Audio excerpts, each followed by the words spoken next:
Hello, my name is Emily Garcia. I am a third year uh, student at Trinity, Washington University. I will be conducting this interview via Zoom, and I am here with Gerry. Would you like to present yourself a little bit? Say your name and the year you graduated. Okay. My name is Gerry Mpyanga, and I'm a class of 1999, and I was a communication major at the School of College of Arts and Science. Okay. Um, How would you describe your childhood and teenage years prior to college? Childhood. Hmm. Um, huh. The childhood, I'm the oldest of four girls. I grew up in Columbus, Ohio, to my parents, I'm first generation American, meaning I was born in the US. My parents came to this country from the Democratic Republic of Congo. I grew up on a college campus. That's the campus of the Ohio State University. My dad was a professor there. He taught Swahili, and my mom was a nurse. And so I grew up on a college campus. I grew up in academe. I also grew up in a medical household. My mom being in the health field. And so education was number one in our household, and religion was also number one. I went to Catholic grade school. I walked to my school. The parish that I belonged to was within walking distance from our house. I was the school and church, Catholic school, Catholic church. So that was really my upbringing, centered around the Catholic upbringing, Catholic schools, and my godparents, my godfathers also was a professor at Ohio State. So that is pretty much the foundation of my upbringing. Okay. And what brought you to Trinity? Was it your first choice of college, or did you have other options? I'm actually a transfer student. I did went to a school in Ohio, which was not a Catholic school, and it just wasn't the right fit for me. I had conversations with the um, one of the academic advisors on campus. But anyway, but I'd always wanted to come to Washington, D.C. to go to school because of its international, because of the city's international population. I was drawn to that growing up in Ohio. It was not, at the time, it was not as, I mean, it's diverse, but it was sparsely populated. So with my desire to want to come to Washington D.C. to study, I looked and discovered Trinity literally in the Washington Post. They had an ad uh, advertising for it was advertising the weekend college for women, but I still thought that it spoke to me, and I anyway, that's how I discovered Trinity. Okay. And did you have a mentor or a role model at Trinity? I I was close with my advisors. They're actually Dr. Highland.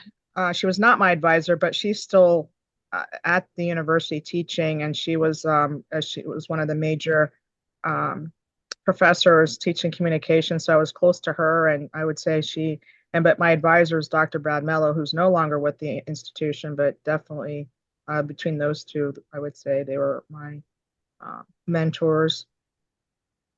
And how did she or they contribute to your academic or personal growth? They were filled with information, particularly, I mean, in the working field. I'm trying to think here. I let's see, Dr. Pylon instrumental in encouraging women in the field of communications. She had a lot of contacts, and um, that's how I would say that they helped. But it helped that I was close to her. I mean, we I guess personality wise, we got along, and so that helped um, the relationship. Oh, perfect. Um, and can you tell me about one or two historical moments that occurred while you were at Trinity that moved you emotionally? So this question, when you say historical, do we mean historical in the world, historical in DC, or what is the premise of that question? I believe that historical in any sense, like at Trinity, in DC, overall in the world, however Okay. you'd like to I just wasn't describe it. sure how wide or narrow that question is asking. That's why I Yeah, asked. of course. Um, well, let's see here. One of the highlights was President Clinton was in office and he came on campus. I got to meet him and shake his hand.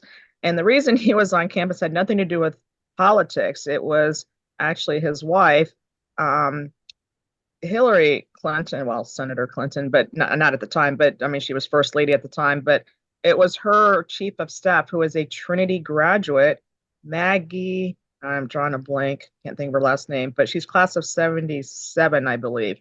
She got married at Trinity. And so she had her, so the Clintons were invited, and I just happened to be on campus that day, at that particular moment, and a group of us got to meet them. They came through, meaning after the wedding, which was held in the chapel, Notre Dame Chapel. Um, the Clintons agreed to meet the students that were in main hall at the time, and so and it was great because the Secret Service, they're actually in the cars, but they didn't. Um, it's not to say that they did not take security lightly, but it was nice that they just allowed us to be able to meet. I mean, Clinton came, when I say Clinton, I'm referring to President Clinton. He came individually and shook each one of our hands. So that was exciting. I still that clearly I remember that like right away. And then when he was reelected, this wait, he was like, yeah. So there's when I was there, yeah. So he was, yeah. I came in '95, but he was reelected, and so there were fireworks. You could see the fireworks for his inauguration when he was reelected for his second term. So Mm. that's one of the historical things I recall. Okay. I mean, maybe if more time I could come up with others, but that was a big deal. Yeah, thank you for that. Um, and how did these moments impact your life or your career?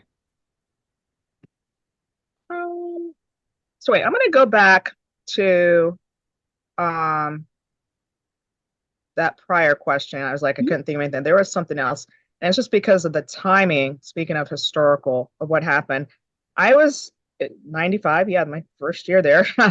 um, So this week was the announcement of the death of O.J. Simpson, who is a former NFL football player and was, anyway, his trial, as they dubbed it, the trial of the century for the death, is brutal murder of his ex-wife and her friend.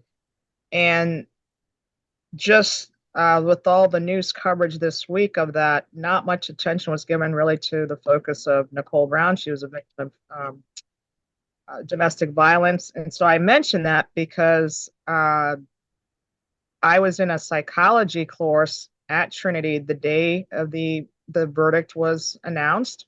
And in my class, there was a woman in my class who asked the professor if she could turn the TV on. We had a TV in the classroom, so we could watch the verdict. And I thought, here trying to get an education, and I figure we can get this information afterwards. That was my thinking. As I said, I grew up with strong academic upbringing, and the teacher did not. I mean, the teacher was like, "Well, okay, we can end class. We're almost done with class anyway. I'll go ahead and turn on the TV." In my class, it was about maybe in this class, it was in main hall, second floor. Half the students were, or no, no, it was a class of less than 30 students, all white women. and maybe five, I want to say four of us who were non-white. We were actually we were Africans actually in that classroom. Um, and as the verdict was being read, it was a not guilty verdict, but the word not is a one syllable word. And I point this out because not, I mean, clearly you see where it's going with that. As it's as the verdict was being read, no one in my class said anything. We actually filed, um, we just left the classroom single file and walked out. The classroom next door to us, um, I'm quite certain were more black students, and as the verdict was being read, they were cheering and I mean, it was loud. You could hear them cheering in favor of the verdict. So I mentioned that because it's a historical thing, and I hadn't really thought about that until this week, as I said, when the news broke and all the coverage, and it just reminded me of that and how divided the country was then, because it came down to whites not being satisfied with the verdict. Blacks, for the most part, were happy with the verdict. Um, and it's just a reminder of that. And even at Trinity, and at the time when I was at Trinity in '95, it wasn't actually there were more white students than there were students of color. It's kind of more the reverse nowadays at Trinity, but I just, Mm-hmm. this is a historical live or historical. You guys are capturing memories, and I think that's just from my perspective of what happened on that particular day, October 4th, 2000 or 1995. Okay. And I know you did mention that half of well more most of your classmates were predominantly white. Mm-hmm. And did you experience any challenges at Trinity as a woman of color? No, I did not. I went in Ohio. I went to all white schools. I was one of my grade school. Gosh, I was like, I mean, count them on one hand. Like in school. I was with mostly non or mostly with white students. My high school, my class, we there were 279 graduates in my high school class. Four of us were black, just four out of 279. And then when I got to Trinity, it was not quite as stark like those numbers, but it was still predominantly white. And that was just something that I was used to. But in terms of your question about, did I have any challenges? For the most part, I don't recall that. I got along with pretty much my the students. Um, I do recognize that some um, well, anyway, I personally didn't really have any challenges. I did find um some well, because I grew up with mostly white students, I didn't grow up with many black students and black families, and understanding what their perspectives are. I learned a lot from the black classmates that I had, and these were usually the women that were much older than us. I mean, they were going back to school.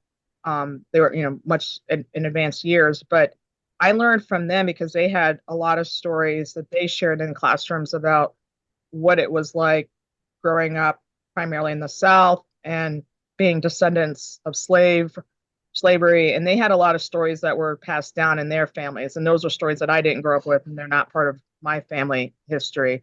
And so I didn't have, in an odd sort of way, I did have some challenges with some of the black students, just because I didn't understand where they were coming from and some of the struggles that they had. So that's yeah, that's my personal story. That Okay, thank you.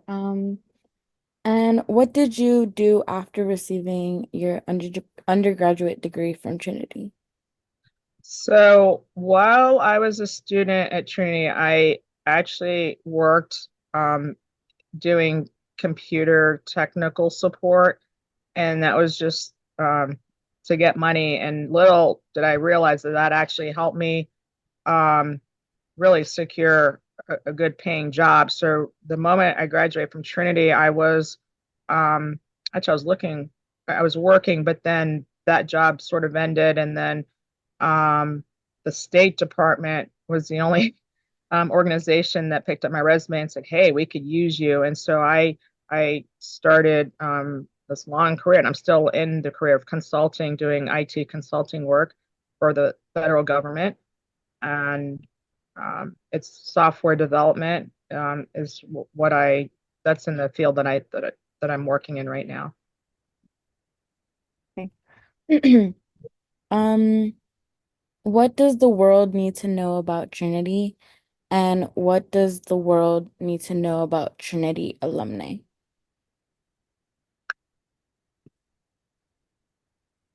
Oh, I think I can answer that in one. Let's see, Trinity. Okay, so it's like the institution and then the Trinity alumni. Well, Trinity alumni, we are not to be messed with. Don't mess with us. We are fierce and we are strong, and we don't play. Don't mess with us. That's my message. I love that. Um, but Trinity, the institution, um, it's solid education, people who care, and uh, that's all I can think of right now. I mean, there's like without going on superlatives, but yes, solid education. Okay. What is one vital advice you would give to current and future Trinity students? If you have I would suggest because relationships are very important, and so with that being said, really try to maintain relations with any professor that you have a connection with. Because a lot of times those relationships are organic, it's not forced upon. I mean, for for example, I mean, yes, you're in a classroom and that's sort of forced upon. I mean, it's the teacher, you don't really get to pick the teacher. But what I'm getting at is if you um, have a connection, the student will feel it, the professor will feel it, and it's genuine. It's between the two. Maintain that when you even when you leave. That person can write recommendations for work and for graduate school, and I think that's just really key. Don't be afraid to maintain relations. As far as that actually goes for both students, current students, and future alums. And um, we're trying Trinity right now. It's um, I know there are some. It actually has more of a commuter student feel, so it's almost hard to create a cohesive cohort or relationship, if you will. But don't be afraid to reach out to alums. I'm working with the alum office to really try to figure that out and try to make it so that students know, current students, and then those soon to be alums know that there is a network of people who came before you and are in a variety of fields. That's something that people don't realize. I mean, Trinity, the one thing about Trinity alums, we don't really boast ourselves. We're out there in the world doing amazing things.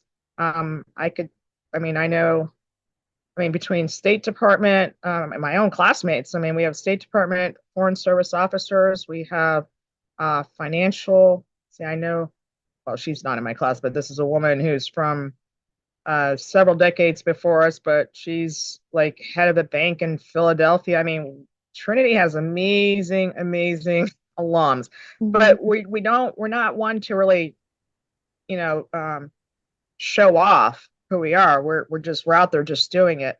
And so trying to answer your question, just do not be afraid to reach out and ask and keep asking. It's just that Trinity has been so small for so long. It's done a lot of things with very few people. And when those people leave, the knowledge goes with them. And so I'm trying to help with that, trying to set up an infrastructure so students know they have a place to go. I mean, they can ask for advice from alums. I hope that makes sense. It does. And I appreciate you for all of your work and help that you do. Thank you. Last question.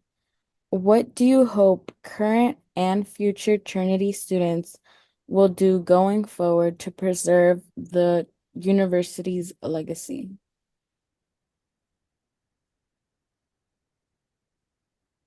Can you repeat that? Yes. I was trying to process as you were saying. I'm like, what? Yeah, I got you. What do you hope current and future Trinity students will do will do going forward to preserve the university's legacy? Hmm.